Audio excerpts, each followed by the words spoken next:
jubilación, ¿de verdad crees que alguien quiere escuchar tus historias de viejo cansado? Claudia, solo dije que después de 18 años trabajando sin parar, trabajando, sí. Pero mírate. Ni siquiera pudiste comprar esta casa tú solo. La hipoteca la pagamos juntos. No, yo la mantuve viva cuando tu negocio fracasó. Ella levantó su copa frente a nuestros amigos y sonrió como si acabara de contar el mejor chiste. Brindemos, por el hombre que piensa que jubilarse es un logro. Las risas llenaron la mesa. Entonces apoyé mi sobre en la mesa. Claudia dejó de reír. ¿Qué es eso? No respondí. Porque lo que estaba dentro era exactamente lo que ella jamás imaginó que yo tenía. Me llamo Alejandro Duarte, tenía 38 años y 4 meses aquella noche en la que entendí que mi matrimonio ya no era un hogar, era un escenario, no era rica ni glamurosa, pero tenía algo que no esperaban. Claudia siempre fue buena con las apariencias. Nuestra casa en Monterrey, las cenas con amigos, las fotos perfectas en redes. Desde afuera parecía una vida estable. Una pareja sólida. Pero dentro de esas paredes, algo llevaba años cambiando, y yo lo había notado mucho antes de que ella se diera cuenta. Alejandro, ¿vas a quedarte callado o vas a decir algo interesante por una vez?, dijo aquella noche, jugando con su copa de vino. Habíamos invitado a 2 parejas amigas. Era una cena común, al menos eso pensé cuando encendí las luces del comedor y escuché las primeras risas. Solo comentaba que estoy considerando retirarme antes de lo planeado, respondí con calma. Uno de nuestros amigos levantó las cejas. ¿Retirarte, a los 38? Claudia soltó una pequeña risa. Bueno, alguien tiene que soñar. Las risas fueron suaves, incómodas. Nadie sabía si seguirle la corriente o cambiar de tema. Yo bebí un poco de agua. No era la primera vez que ella minimizaba mis decisiones frente a otros.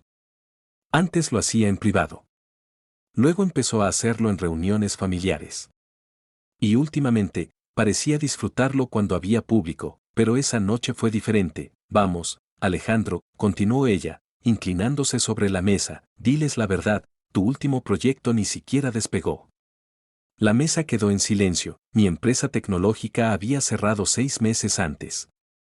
Era cierto, pero no toda la historia, sentí varias miradas sobre mí. Algunas curiosas. Otras incómodas. Nadie quería quedar atrapado en medio de una discusión matrimonial. Estoy explorando nuevas opciones, respondí. Claudia sonrió con una paciencia fingida. Claro, dijo ella, explorando. Luego levantó su copa, brindemos por mi paciencia. Algunos rieron nerviosamente, yo solo observé. Durante años aprendí algo sobre las personas. Cuando alguien necesita humillarte frente a otros, normalmente no está mostrando fuerza. Está ocultando inseguridad. Claudia llevaba meses repitiendo la misma narrativa, que yo había fracasado, que ella sostenía todo, que mi retiro era un capricho, que mi silencio era señal de derrota. La verdad era mucho más interesante, pero no tenía prisa por contarla. Mientras los platos circulaban por la mesa, recordé los últimos meses con una claridad casi matemática. Las reuniones fuera de la ciudad. Las llamadas que tomaba en el estudio. Las noches en las que trabajaba hasta tarde mientras Claudia asumía que yo estaba buscando otro intento desesperado. Lo curioso es que nunca preguntó por qué podía permitirme hacerlo, ni una sola vez. Para alguien que siempre decía tener el control. Claudia rara vez investigaba cuando algo no encajaba. Cuando la cena terminó, nuestros amigos se fueron con abrazos incómodos y despedidas rápidas. Nadie quería quedarse demasiado tiempo después de lo que había pasado. La casa quedó en silencio. Claudia recogía los platos con movimientos más bruscos de lo normal. ¿De verdad, Alejandro, qué estabas pensando? ¿Sobre qué? Sobre lo de retirarte. Suena ridículo. La miré unos segundos, no con enojo, con curiosidad. A veces uno descubre más sobre su matrimonio en un solo momento que en 10 años de convivencia. Luego me levanté. Caminé hacia el cajón del comedor y tomé un sobre grueso que llevaba semanas guardado ahí, lo coloqué sobre la mesa. El sonido del papel contra la madera hizo que Claudia levantara la vista. Tal vez deberías ver esto. Ella frunció el ceño. ¿Qué es? No respondí, había aprendido algo importante en los últimos meses, discutir con alguien que ya decidió su propia versión de la historia es inútil, el silencio, en cambio, obliga a la gente a enfrentarse con la realidad. Claudia miró el sobre como si fuera una molestia más en su noche, no sabía que dentro de ese papel estaba el principio de algo que cambiaría muchas cosas, lo que Claudia no sabía, era que el fracaso que tanto repetía, había sido solo el principio, si alguna vez alguien ha minimizado tu trabajo o tu esfuerzo, suscríbete, a veces las historias más silenciosas son las que terminan cambiándolo todo. La mayoría de las personas cree conocer toda la historia, solo porque escucharon una parte. Claudia también pensaba eso, para ella, mi empresa había fracasado. Punto final. Un capítulo cerrado que ella repetía como si fuera una anécdota conveniente en cada reunión con amigos. Yo la escuchaba, casi siempre en silencio, no porque no tuviera respuesta, sino porque a veces el silencio es la mejor manera de observar quién está realmente interesado en la verdad, y quien solo quiere confirmar su propia narrativa. Esa noche, después de que nuestros amigos se fueron, la casa quedó extrañamente tranquila, el sonido de los platos chocando en el fregadero era lo único que rompía el silencio. El sobre seguía sobre la mesa, Claudia lo miraba de reojo mientras secaba una copa. ¿Vas a decirme qué es eso o tengo que adivinar?, preguntó sin mirarme. Me apoyé en el respaldo de la silla. Ábrelo. Resopló con impaciencia. Si es otra idea de negocio, Alejandro, ya sabemos cómo termina eso. No respondí, solo señalé el sobre. Finalmente lo tomó, lo abrió con el tipo de desinterés que alguien usa cuando cree que ya sabe el resultado. Sacó el documento y lo miró rápido, muy rápido, luego volvió a leer. Esta vez más lento, su expresión cambió. ¿Qué es esto? Un contrato. Frunció el ceño. ¿Un contrato de qué? Me acomodé frente a ella. Había esperado ese momento durante meses, pero curiosamente no sentía ansiedad. Solo una calma fría, casi analítica. ¿Recuerdas cuando cerré la empresa? Claudia dejó el papel sobre la mesa por un segundo. Sí. Fue difícil. Lo dijo con un tono extraño. Una mezcla de falsa compasión y ligera superioridad, como si estuviera recordando el tropiezo de alguien que nunca volvería a levantarse. Asentí lentamente. En realidad, dije con tranquilidad, la vendí. Silencio. Claudia parpadeó. ¿Qué? Una empresa de software en Guadalajara compró el algoritmo que desarrollé. Se quedó mirándome como si intentara encontrar la trampa en mis palabras. Eso no tiene sentido. Dijiste que el proyecto había fallado. El modelo de negocio falló. Tomé el documento y lo giré hacia ella, pero la tecnología, no. Sus ojos bajaron nuevamente al papel, ahora lo leía con una atención muy distinta. Su dedo siguió una línea específica, se detuvo. $125,000, sus dedos se tensaron ligeramente. ¿Esto es real? Asentí. Transferencia final. Después de impuestos. Durante unos segundos no dijo nada, y por primera vez en mucho tiempo. Claudia parecía desorientada, ella siempre tenía una respuesta rápida. Siempre tenía control de la conversación. Siempre sabía exactamente qué decir para mantener su posición, pero esa noche, parecía estar reorganizando su versión de la realidad. ¿Y, desde cuándo lo sabes?, preguntó finalmente. Desde hace 3 meses. Levantó la cabeza de golpe. ¿3 meses? Su voz tenía un tono nuevo ahora, no era burla, era irritación. ¿Y no me lo dijiste? La miré directamente. Nunca preguntaste. La frase cayó entre nosotros con un peso incómodo. Claudia abrió la boca, pero no salió ninguna respuesta inmediata, porque era verdad. Durante meses había asumido que yo estaba derrotado. Nunca preguntó qué estaba haciendo, nunca preguntó por mis reuniones, nunca preguntó por qué salía temprano algunas mañanas o por qué pasaba horas revisando documentos en el estudio. Para ella, la historia ya estaba escrita. Yo era el esposo que había fallado, ella era la que mantenía todo en pie. La narrativa era cómoda, hasta que dejó de serlo. Claudia volvió a tomar el contrato, ahora lo sostenía con más cuidado. Esto cambia muchas cosas, murmuró. No respondí, porque en realidad, no cambiaba nada.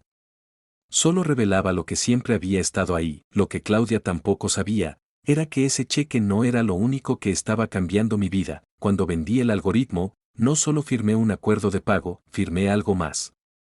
Un documento que ella aún no había visto, algo que transformaba aquel fracaso en algo mucho más grande de lo que Claudia podía imaginar. En ese momento levantó la mirada, su voz ya no tenía sarcasmo. Alejandro, creo que deberíamos hablar. La observé unos segundos, luego sonreí ligeramente, porque por primera vez en meses. Claudia finalmente estaba interesada en la conversación, y curiosamente, la tormenta apenas estaba empezando. La mañana siguiente fue, sorprendentemente tranquila. Claudia preparó café, algo que no hacía desde hacía años. El sonido de la cafetera llenaba la cocina mientras la luz de la mañana entraba por la ventana. Todo parecía normal, demasiado normal. Ese tipo de calma que aparece cuando alguien está pensando rápido. Estuve pensando en lo que dijiste anoche, comentó mientras colocaba la taza frente a mí, sobre el contrato. Sobre nosotros.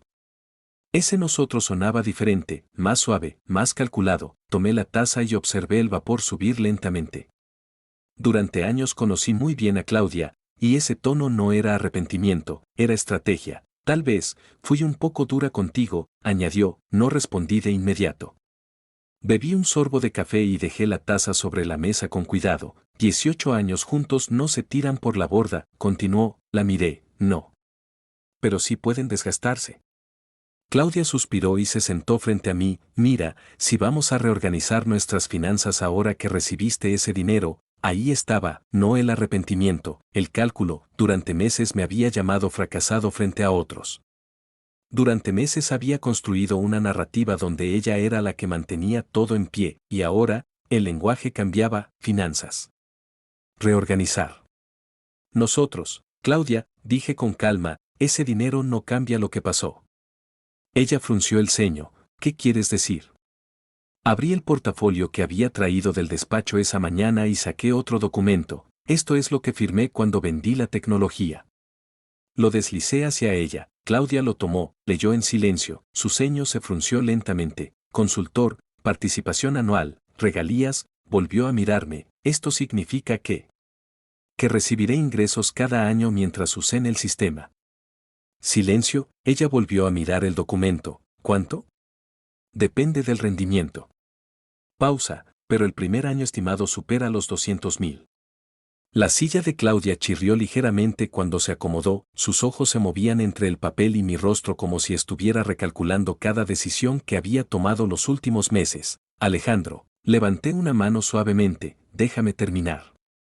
Porque todavía había algo más, algo que llevaba meses observando y documentando. Saqué la última carpeta del portafolio, también hablé con un abogado. Ahora sí me miró con atención total. ¿Un abogado para qué? Abrí la carpeta y giré varios estados de cuenta hacia ella, para revisar nuestras finanzas. Su respiración cambió, pequeños movimientos en su rostro, señales que cualquiera pasaría por alto, pero yo llevaba meses mirándola con otros ojos. ¿Estás insinuando algo?, preguntó con voz tensa. No insinuando, respondí con calma, señalé las líneas marcadas, confirmando. Transferencias, cuentas compartidas vaciadas poco a poco, pagos a tarjetas que yo no conocía, compras personales, viajes que nunca mencionó, todo durante los últimos 2 años. Claudia hojeó los papeles rápidamente. Su voz se volvió defensiva. Eso no es lo que parece. La miré sin levantar la voz. Entonces explícalo. Silencio, intentó hablar, pero no encontró una historia lo suficientemente rápida, porque los números no discuten, y cuando la verdad está escrita en estados de cuenta, las excusas se quedan muy cortas. La conversación terminó esa misma tarde, en la oficina de un mediador legal. No hubo gritos, no hubo drama, solo documentos, solo fechas, solo hechos. Meses después, el divorcio se finalizó, la casa se vendió. Las cuentas se dividieron legalmente, y yo me mudé a un apartamento pequeño cerca del río, tranquilo, sin cenas incómodas, sin bromas disfrazadas de humillación. A veces la gente cree que el dinero cambia a las personas, pero la verdad es otra, el dinero solo revela quién era cada uno desde el principio. Claudia no recordó quién era yo cuando vio el cheque, solo recordó lo que pensó que podía recuperar, pero para entonces, la historia ya no le pertenecía. Si alguna vez alguien te subestimó, cuéntalo en los comentarios. Tu historia puede recordarle a alguien más que el respeto nunca debe negociarse, y si crees que más personas deberían escuchar historias así, suscríbete. Deja tu like y haz clic en Hype para que esta historia llegue a otros que también necesitan recordar su valor.